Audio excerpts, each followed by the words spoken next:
मैंने मजाक मजाक में ये उपाय किया और आज पैसा, नौकरी, सब कुछ। मुझे खुद विश्वास नहीं था कि ये उपाय करके मेरी जिंदगी इतनी जल्दी पलट जाएगी, लेकिन मैं एक जीता जागता सबूत हूँ। जो मैं पहले था वो पूरा संघर्ष भरा मेरी जिंदगी थी। मैं दिन भर मेहनत करता, एक नौकरी से दूसरे नौकरी पर छलांग लगाता, पैसों के पीछे भागता रहता। आज की डेट में मैं फाइनेंशियली मजबूत हूँ। मैं अपनी जिंदगी अपनी मर्जी से जीता हूँ। जहाँ मन में आता है वहीं घूमता हूँ, जो मन कहे वही खरीदता हूँ, जो मन करे वही खाता हूँ। और ये सब हुआ मेरे बाबा श्याम की कृपा से, बाबा श्याम के इस चमत्कारी उपाय से। आज मैं सक्सेस हूँ। आज मेरा कर्तव्य बनता है कि मैं बाबा श्याम के इस चमत्कार को आपके साथ शेयर करूँ, क्योंकि आज से 3 महीने पहले जब मैं आपकी वीडियो देख रहा था, मुझे बिल्कुल यकीन नहीं था। मैंने मजाक मजाक में ये उपाय शुरू किया, जो उपाय आपने शेयर किया था। दीदी, सच बताऊं, मुझे बिल्कुल भी यकीन नहीं था, लेकिन फिर मैंने ये उपाय किया। आपका दिल से धन्यवाद करता हूँ कि आपने वो उपाय शेयर किया, क्योंकि उस उपाय ने 11 दिन में मेरा जीवन पूरी तरह से पलट दिया। जय श्री श्याम, हारे के सहारे की जय हो। श्याम भक्तों, जो उपाय ये भाई ने किया, वो उपाय मैंने 3 महीने पहले ही शेयर किया था। और ये कहते हैं बाबा श्याम के उपाय आम नहीं होते। उनके उपाय सिर्फ मन्नत पूरी करने के लिए नहीं होते, बल्कि बाबा श्याम के उपाय दिल और नियति को भी बदल देने की ताकत रखते हैं। और आज मैं जिस उपाय के बारे में आपको बताने वाली हूँ, जो उपाय इस भाई ने किया, मात्र 11 दिन किया था और आज ये भाई की जिंदगी बदल गई। इस उपाय में ना तो कोई कठिन पूजा है, ना ही कोई बड़ा खर्च, ना ही कोई लंबा अनुष्ठान। ये उपाय बिल्कुल अनोखा उपाय है, बिल्कुल अलग है, और यही इस उपाय की शक्ति है। कहते हैं 11 दिनों में बदलाव देखने को मिलते हैं। इस उपाय को करने के बाद कई भक्तों के कमेंट मेरे पास आए। वो कहते हैं ये उपाय बहुत ही शक्तिशाली है। ऐसे ही इस भाई का भी कमेंट मेरे पास आया कि दीदी, ये उपाय करते ही मेरी जिंदगी पलट गई और आज मैं आपके साथ हुई अपनी पॉजिटिविटी को शेयर कर रहा हूँ, क्योंकि मैंने सुना है पॉजिटिविटी शेयर करने से और पॉजिटिविटी बढ़ती है, बाबा श्याम की कृपा और प्राप्त होती है। इसलिए मेरी ये स्टोरी प्लीज शेयर जरूर करें। श्याम भक्तों, आज की चमत्कार की कहानी मुंबई के नाला सोपारा से आई है, लेकिन ये भाई अपना नाम शेयर करने से मना कर रहे हैं। ये भाई कहते हैं दीदी, मैं कानपुर का रहने वाला हूँ। कानपुर मेरा गांव है। मेरा पूरा परिवार सब बम्बई में रहते हैं इस समय। मेरे पूरे परिवार का जीवन बहुत ही संघर्षों से भरा था। पूरे जीवन मैंने बहुत संघर्ष किया। मेरी उम्र 25 साल की है। मैंने पढ़ाई तो पूरी कर ली, लेकिन मैंने जो पेपर दिया, जो मैंने पढ़ाई की, वो सिर्फ एक कागज का टुकड़ा बनकर रह गई थी मेरे लिए। मैंने बहुत नौकरी की तलाश की, लेकिन कहीं से जो बात बनती वो भी बिगड़ जा रही थी। कोई बात कहीं बनी नहीं रही थी। मेरे पिताजी ऑटो रिक्शा चलाते हैं यहीं मुंबई में।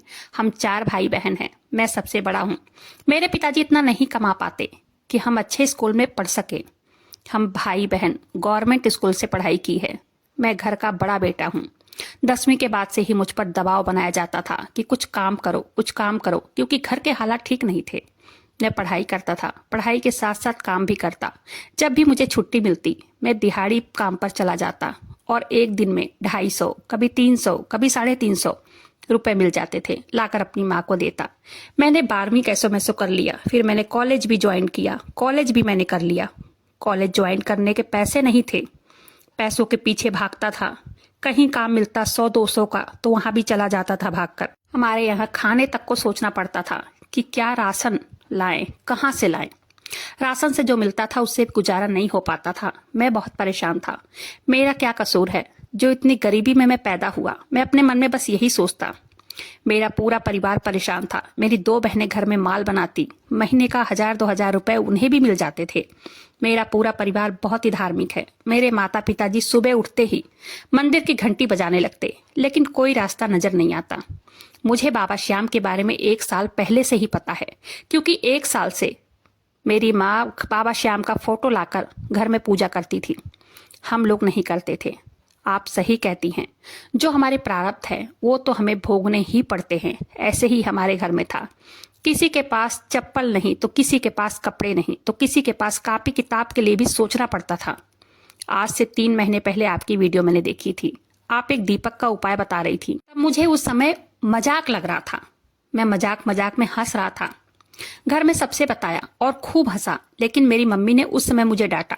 बाबा श्याम को कम मत आको, बाबा श्याम को कम मत समझ पागल, भगवान का मजाक मत उड़ा। बाबा श्याम तो मिनट भर में रंग से राजा बना देते हैं। मैं उस समय चुप हो गया। मेरी मम्मी की बात मुझे लगी, क्या पता मम्मी सही कह रही हों। मैंने भी पूरी वीडियो देखी। मुझे उस समय थोड़ी बात चुभी। मेरे अंदर भी आया कि एक बार ये उपाय करके देखूं। मेरे अंदर आया कि क्या पता मेरी मम्मी सही कह रही होंगी। दूसरे दिन से ही मैंने ये उपाय किया। श्याम भक्तों, इन्होंने जो उपाय किया वो अच्छे से समझते हैं कि आखिर मात्र 11 दिनों में कैसे उस भाई के साथ चमत्कार हुआ। श्याम भक्तों, ये उपाय सामान्य नहीं है। ये सत्य का दीपक का उपाय है जो हम बाबा श्याम के सामने जलाते हैं, जो आपके घर से, आपके मन से हर तरह का अंधेरा काट देता है। कहते हैं ये उपाय इतना शक्तिशाली है कि पहले ही 11 दिनों में बदलाव देखने को मिलते हैं। कभी किसी बंद रास्ते में अचानक रोशनी नजर आ जाती है। कभी वर्षों से कोई चीज अगर रुकी हो वो अचानक चल पड़ती है।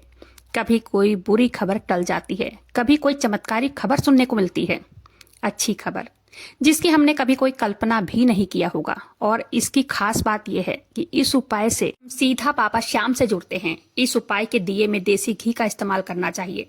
सुबह के या शाम के टाइम कभी भी जला सकते हैं इस दिए को, जब भी समय मिले, लेकिन पूरे 11 दिन जलाना है। बीच में ये दीपक का उपाय खंडित न होने पाए, इसका विशेष ध्यान रखना चाहिए। अगर बीच में जैसे कि महिलाएं ये उपाय करती हैं और उन्हें पीरियड की प्रॉब्लम हो जाए तो दोबारा फिर से 11 दिनों का ये उपाय फिर से शुरू करना होता है। ये उपाय सच में बहुत शक्तिशाली है। कैसी भी परेशानी हो, कोई भी परेशानी हो, बहुत दिनों से अटकी हो कोई मनोकामना जो कि पूरी ना हो रही हो, इस उपाय को सभी को करना चाहिए।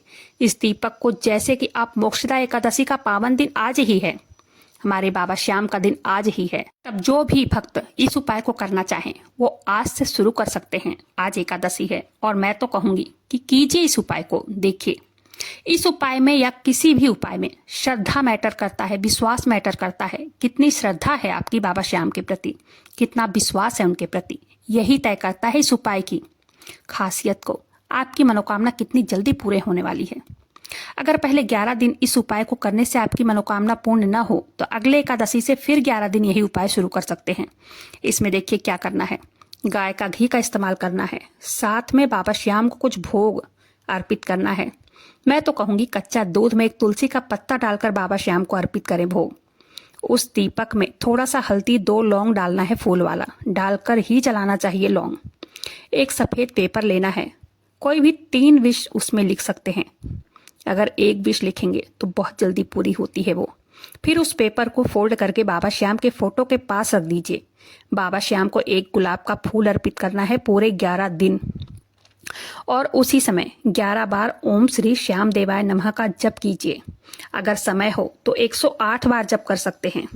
उनके सामने प्रार्थना कीजिए, उनसे अपनी परेशानी शेयर कीजिए, उनका धन्यवाद कीजिए और फिर उसी दिन से अपना विचार पॉजिटिव रखना है। ये सोचना है कि हमारे बाबा श्याम ने मेरी ये विश, ये मनोकामना हमारी पूर्ण कर दी है, मेरी ये मनोकामना पूरी हो गई है। देखिए, मन में शंका बिल्कुल भी नहीं होनी चाहिए। अगर मन में शंका आई तो समझो काम नहीं होगा। और दीपक जब आप जलाएं ना तो उसकी बाती को ऐसे कहीं भी नहीं फेंकना है, उसे एक जगह इकट्ठा करके रखना चाहिए। और 12वें दिन जब आपका 11 दिन का ये उपाय पूरा हो जाए तब 12वें दिन उस पन्ने को और उन सभी बातियों को तुलसी के गमले के मिट्टी में दबा देना चाहिए। इस भाई ने ये उपाय किया और इनको अपनी माँ की बातें लगी कि मेरी माँ ने इतने विश्वास के साथ कहा है तो सच ही कहा होगा। इन्होंने ये उपाय किया अपनी माँ के भरोसे के ऊपर। ये भाई कहते हैं कि जब इतने विश्वास से मम्मी कह रही थी तो मैंने सोचा सच ही होगा, तो मैंने ये उपाय किया। 10वें दिन इन्होंने एक बड़ी कंपनी में 8 लाख का प्रोजेक्ट साइन किया। ये कहते हैं दीदी, मुझे बिल्कुल उम्मीद नहीं थी और जब मुझे पता चला कि मुझे 8 लाख का प्रोजेक्ट मिल रहा है, उस समय कुछ देर तक तो मुझे विश्वास ही नहीं हुआ। मुझे तो बस सपना लग रहा था। लेकिन आज मैं पूरे विश्वास के साथ कहता हूँ, ये मेरे खाटू वाले ने ही प्रोजेक्ट दिलवाया है मुझे। कंपनी की तरफ से इस समय मैं कर्नाटक में हूँ। 10 तारीख को मेरी अच्छी खासी सैलरी मेरे अकाउंट में आ जाती है। मैं कर्नाटक में अपना प्रोजेक्ट पूरा कर रहा हूँ। रहना, खाना, होटल का खर्चा सब कंपनी उठा रही है। मैं आज बहुत खुश हूँ। बाबा श्याम ने मेरा दिन बदल दिया। मैं अब रोज उनकी पूजा करता हूँ, रोज उनका नाम जप करता हूँ। और आज कर्नाटक में मैं इंजीनियर के तौर पर काम करता हूँ। मेरा नाम इंजीनियर के तौर पर लिया जाता है। मैं क्या बताऊं दीदी, पता नहीं आपको विश्वास होगा या ना होगा मेरी बातों पर, सब काम बस मेरे खाटू वाले सरकारी कर रहे हैं मेरा। वैसे मैं अब तक बाबा श्याम के दरबार में नहीं जा पाया हूँ, लेकिन जाना चाहता हूँ उन्हें धन्यवाद देने। जैसे ही मुझे छुट्टी मिलेगी या प्रोजेक्ट पूरा होने के बाद मैं खाटू धाम जरूर जाऊंगा। सब कहते हैं खाटू वाले पहले काम बनाते हैं फिर अपने दरबार में बुलाते हैं। ये बात तो मेरे साथ सत्य ही हो गई। मुझे आज अच्छी नौकरी मिल गई है। आज मैं जो कुछ भी हूँ बाबा श्याम की कृपा से हूँ। मैंने बहुत सारे चमत्कार बाबा श्याम के अपने साथ महसूस किए हैं। बाबा श्याम बहुत बड़े दानी हैं। दीदी, मैं आपसे कहना चाहूंगा, आप लोगों के अनुभव बाबा श्याम के चमत्कार की कहानी जो भक्तों के साथ हुई है वो भक्तों तक पहुंचाकर बहुत अच्छा कार्य कर रही हैं। और मेरा मानना है जो ऐसा कार्य करते हैं उनकी प्रशंसा भगवान खुद करते हैं। बाबा श्याम आपकी रक्षा करें। आप ऐसे ही मन को खुश करने वाले अनुभव हमारे साथ शेयर करते रहें। मैं आपकी वीडियो रोज देखता हूँ। श्याम भक्तों, जब कोई हमारा साथ नहीं देता है प्रभु हमारा साथ देते हैं। बस जरूरत है तो एक अटूट विश्वास की। बाबा श्याम का बखान करने के लिए मेरे पास शब्द कम पड़ जाते हैं। ये बहुत ही दयालु और कृपालु हैं। बाबा श्याम कभी भी अपने भक्तों को दुख में नहीं देख सकते हैं। तो इस भाई के साथ हुई चमत्कार की सत्य कहानी यहीं पर समाप्त होती है। वीडियो पसंद आई हो वीडियो को लाइक कीजिएगा। अपने ही चैनल मैजिक उपाय को सब्सक्राइब जरूर से कीजिएगा बाबा श्याम से जुड़ने के लिए। बाबा श्याम का जयकारा कमेंट बॉक्स में जरूर से लगा दीजिएगा। मिलते हैं फिर ऐसे किसी वीडियो के साथ, तब तक के लिए जय श्री श्याम, हारे के सहारे की जय हो।